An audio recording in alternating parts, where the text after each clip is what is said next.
ಕಾಗವಾಡ ಶಾಸಕ ರಾಜುಕಾಗಿ ಆತ್ಮಹತ್ಯೆ ಮಾಡಿಕೊಳ್ಳುತ್ತೇನೆ ಎಂಬ ಹೇಳಿಕೆ ಬಗ್ಗೆ ಲಕ್ಷ್ಮಣ ಸವದಿಯವರು ಪ್ರತಿಕ್ರಿಯೆಯನ್ನು ನೀಡಿದ್ದಾರೆ. ರಾಜುಕಾಗಿ ಆತ್ಮಹತ್ಯೆ ಮಾಡಿಕೊಳ್ಳುವಂಥ ಅವಶ್ಯಕತೆ ಇಲ್ಲ. ಸಂಪುಟ ವಿಸ್ತರಣೆ ಬಗ್ಗೆ ಹೇಳೋಕ್ಕೂ ನಾನು ಭವಿಷ್ಯಗಾರನಲ್ಲ. ನನ್ನ ಸಚಿವ ಸ್ಥಾನದ ಬಗ್ಗೆ ಮುಖ್ಯಮಂತ್ರಿಗಳು ಮತ್ತು ನಮ್ಮ ಪಕ್ಷದ ಹೈಕಮಾಂಡ್ ನಿರ್ಣಯ ಮಾಡುತ್ತೆ ಅಂತ ಹೇಳಿದ್ದಾರೆ. ಬೆಳಗಾವಿ ಜಿಲ್ಲೆಯ ವಿಭಜನೆ 3 ಕಡೆ ಬೇಡಿಕೆ ಇದೆ. ಚಿಕ್ಕೋಡಿ, ಗೋಕಾಕ್, ಅಥಣಿ ಇದೆ. ಈ ಭಾಗದ ಜನಪ್ರತಿನಿಧಿಯಾಗಿ ಮುಖ್ಯಮಂತ್ರಿಗಳ ಮುಂದೆ ಈ ಭಾಗದ ಒಬ್ಬ ಶಾಸಕನಾಗಿ ನನ್ನ ಹಕ್ಕನ್ನು ಮಂಡನೆ ಮಾಡುವಂತಹ ಕೆಲಸ ನಾನು ಮಾಡುತ್ತೇನೆ. 3 ಜಿಲ್ಲೆಯಾಗುವಲ್ಲಿ ಯಾವುದೇ ತಪ್ಪಿಲ್ಲ ಎಂದು ನನ್ನ ಅಭಿಪ್ರಾಯವಾಗಿದೆ ಎಂದು ಸವದಿ ಹೇಳಿದ್ದಾರೆ. ಸವೇಶ್ವರ ಏತ ನೀರಾವರಿ ಬಗ್ಗೆ ನಾನು ಅಧಿಕಾರಿಗಳ ಜೊತೆ ಮಾತುಕತೆ ಮಾಡಿದ್ದೀನಿ. ಸಣ್ಣ ಪುಟ್ಟ ತೊಡಕುಗಳಿವೆ, ಎಲ್ಲವನ್ನ ಮಾತುಕತೆ ಮೂಲಕ ಬಗೆಹರಿಸಿದ್ದೀನಿ. ಸದ್ಯದಲ್ಲೇ ಬಸವೇಶ್ವರ ಏತ ನೀರಾವರಿಗೆ ಮೊದಲನೇ ಹಂತದ ಏತ ನೀರಾವರಿ ಕಾಮಗಾರಿಗೆ ಚಾಲನೆ ಕೊಡುತ್ತಿವೆ. ರಾಜುಕಾಗಿ ಅವರ ಆತ್ಮಹತ್ಯೆ ಮಾಡಿಕೊಳ್ಳುವ ಅವಶ್ಯಕತೆ ಇಲ್ಲ ಎಂದು ಅಥಣಿ ಪಟ್ಟಣದಲ್ಲಿ ಮಾಧ್ಯಮದವರ ಮುಂದೆ ಮಾತನಾಡಿದ್ದಾರೆ. ಏನಿದೆ ಹೇಳ ಅದನ್ನ ಮಾಡ್ತೇನೆ. ನಾನು ನೀನು ಇಡಬೇಕು ಅಂದ್ರೆ ಇಡ್ತೀನಿ, ಬೇಡ ಅಂದ್ರೆ ಬೇಡುತ್ತೀನಿ. ಏನ್ ಮಾಡ್ಬೇಕು ಹೇಳು, ಏನ್ ಮಾಡ್ಲಿ?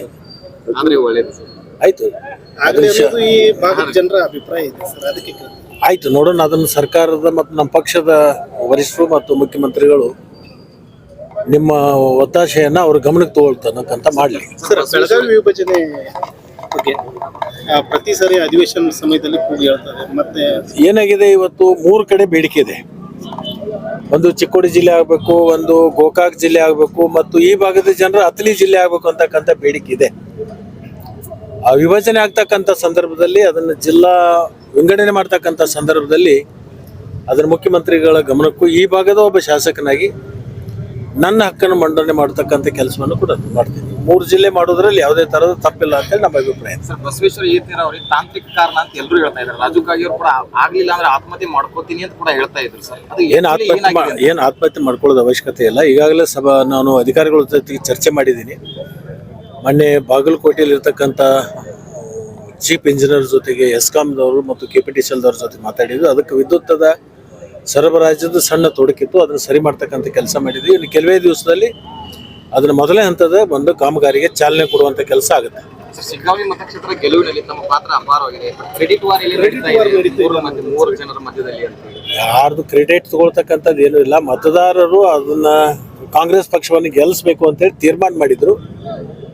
ಈಗ ನದಿ ಹರಿಯುವಂಥ ಸಂದರ್ಭದಲ್ಲಿ ಅಲ್ಲಿ ನಾವು ಹೋಗ್ತಾ ಇರ್ತದ, ನಾವು ಹೋಗುವ ಹೊತ್ನಾಗ ಅದು ಆ ಕಡೆ ಹೋಗಬಾರ್ದು ಅಂತ ಹೇಳಿ ಒಬ್ಬ ಸೂತ್ರ ಹಿಡಿಲಿಕ್ಕೆ ಹಿಂದೆ ಒಬ್ಬ ಅಂಬಿಗ ಇರ್ತಾರೆ. ಅಂಬಿಗಿನ ಕೆಲಸ ಬಹಳಷ್ಟು ಜನ ಮಾಡಿದ್ದಾರೆ, ಒಕ್ಕಟ್ಟಿನಿಂದ ಹೋಗಿದೆ. ಅದು ಎಲ್ಲರ ಒಂದು ಒಕ್ಕಟ್ಟಿನ ಪ್ರದರ್ಶನದಿಂದ ಅಲ್ಲಿ ಹೆಚ್ಚು ಮತಗಳಿಂದ ಅಂತರದಿಂದ ಗೆಲ್ಲಕ್ಕೆ ಸಾಧ್ಯ ಆಯಿತು. ಮತ್ತು ಅಲ್ಲಿ ಬೊಮ್ಮಾಯಿ ಅವರ ಬಗ್ಗೆ ಆಡಳಿತದ ವಿರೋಧ ಅಲೆ ಇತ್ತು, ಮತ್ತು ಅವ್ರ ಬಗ್ಗೆ ಜನಸಂಪರ್ಕ ಇಲ್ಲದೆ ಇರೋದ್ರಿಂದ ಮತ್ತು ಅನೇಕಂತ ಕಾರಣಗಳು ಕೂಡಿದವು. ನಮ್ಮ ಒಕ್ಕಟ್ಟಿನ ಪ್ರದರ್ಶನಕ್ಕೆ ಮತ್ತು ಜನರ ಒಂದು ಇಚ್ಛಾಶಕ್ತಿಯ ಒಂದು ನಮಗೆ ಕಾಂಗ್ರೆಸ್ ಪಕ್ಷಕ್ಕೆ ಮಾಡಬೇಕು ಅಂತಕ್ಕಂಥದ್ದು. ಯಾಕಂದರೆ 5 ಗ್ಯಾರಂಟಿಗಳು ಅವ್ರಿಗೆ ಬಹಳಷ್ಟು ಮನವರಿಕೆ ಆಗಿರ್ತಕ್ಕಂಥದ್ದನ್ನ ನೋಡಿ ಇವತ್ತು ನಮಗೆ ಮತಗಳನ್ನು ಕೊಟ್ಟಿದ್ದಾರೆ. ಕೊನೆ ಪ್ರಶ್ನೆ ಸರ್, ತಾವು ಬರೋಕ್ಕಿಂತ ಮುಂಚೆ ಪುರಸಭೆ ಅಧಿಕಾರಿ ಮತ್ತು ಪುರಸಭೆ ಸದಸ್ಯರ ಮಧ್ಯೆ ವಾಗ್ವಾದ ನಡೀತಾ ಇತ್ತು. ಯಾಕೆ ಅಧ್ಯಕ್ಷ ಫೋಟೋಗಳ ಬಿಟ್ಟಿರಿ, ಉಪಾಧ್ಯಕ್ಷರ ಬಿಟ್ಟಿರಿ, ಪ್ರೋಟೋಕಾಲ್ ಮೀರ್ತಾ ಇದ್ರಿ ಏನು ಅಂತ ಹೇಳಿ. ನಾನು ನೋಡಿಲ್ಲ, ಈಗ ನೋಡಿದೆ. ನಿನ್ನೆ ರಾತ್ರಿನೇ ಇದು ತೀರ್ಮಾನ ಆಗಿರ್ತಕ್ಕಂಥದ್ದು, ತರಾತುರಿಲಾಗಿದ್ದು. ನಾಳೆ ಅಧ್ಯಕ್ಷರ ಒಂದು ಮಗಳ ಮದುವೆ ಸಮಾರಂಭ ಇರೋದ್ರಿಂದ ನಾಳೆ ನನಗೂ ಒಂದೇ ದಿವಸ ನಾನು ಇಲ್ಲಿ ಇರೋದ್ರಿಂದ ಇವತ್ತೇನೆ ಅದನ್ನ ಮಾಡಬೇಕು ಅಂತೇಳಿ ರಾತ್ರಿ ಸುಮಾರು 9 ಗಂಟೆಗೆ ಇದು ತೀರ್ಮಾನ ಆಗಿತ್ತು. ತರಾತುರಿಲಾಗಿರ್ತಕ್ಕಂಥದ್ದು. ಮುಂದಿನ ತೀರ್ಮಾನದಲ್ಲಿ ಅದನ್ನೆಲ್ಲ. ಶಶಿಧರ್ ಕೋಗಟೂರು, ರಾಜ್ಯ 32 ಕನ್ನಡ ನ್ಯೂಸ್, ಚಿಕ್ಕೋಡಿ.